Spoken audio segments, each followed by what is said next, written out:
పల్నాడు జిల్లా నరసరావుపేటలో cricket betting కు పాల్పడుతున్న ప్రధాన బుకీ వీరశేఖరాచారి అలియాస్ గోల్డ్ శేఖర్ ను టూ టౌన్ పోలీసులు అదుపులోకి తీసుకున్నారు. ఈ కేసులో మరో 2 నిందితులు పరారీలో ఉన్నట్లు సీఐ ప్రభాకర్ తెలిపారు. నిందితుడిపై కడప జిల్లా ప్రొద్దుటూరులోనూ కేసు నమోదైంది. అమాయకులకు కమిషన్ ఆశ చూపి వారి మ్యూల్ అకౌంట్ల ద్వారా కోట్లాది రూపాయల క్రికెట్ బెట్టింగ్ లావాదేవీలు జరిపినట్లు పోలీసులు గుర్తించారు. అలాగే ట్రేడింగ్ పేరుతో ఒక వ్యక్తి నుండి 1,40,00,000 రూపాయలు వసూలు చేసినట్లు శేఖర్ పై ఆరోపణలు ఉన్నాయి.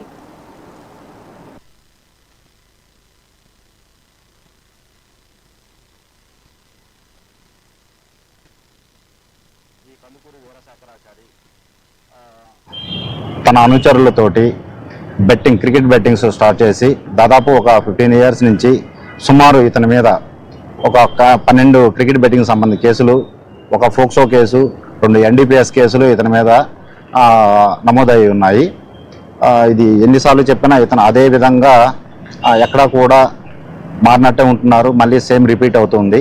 ఇతని మీద ఫర్దర్గా లీగల్గా ఏమి పీడీ యాక్ట్లు కానీ ఏది వస్తే పై అధికారుల సూచనల మేర దానికి ఫాలో అవడం జరుగుతుంది. సో ఇతను ఒక సాధారణమైన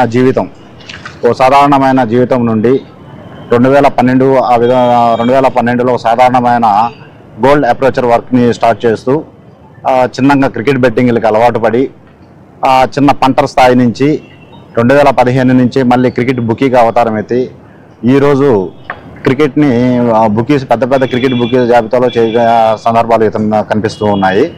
సో ఇతను రీసెంట్గా ప్రకాశం జిల్లా దర్శి పోలీస్ స్టేషన్ పరిధిలో కూడా ఇతని మీద ఒక కేసు నమోదవడం జరిగింది.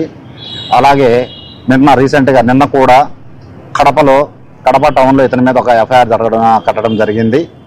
మన దగ్గర 22/4/2026న కంప్లైంట్ కళ్యాణ చక్రవర్తి అనే అతని దగ్గర క్రికెట్ బెట్టింగ్స్లో ఇతను ఆడుతూ ఇతనికి పెట్టుబడి డబ్బుల కోసం మేము ట్రేడింగ్ చేస్తున్నాము, మా ట్రేడింగ్లో డబ్బులు పెడితే ఎక్కువ మొత్తంలో మీకు డబ్బులు వస్తాయని చెప్పేసి అతన్ని నమ్మించి అతని దగ్గర నుంచి సుమారు 1,44,00,000 రూపాయలు అకౌంట్ ట్రాన్స్ఫర్ చేసుకున్నారు.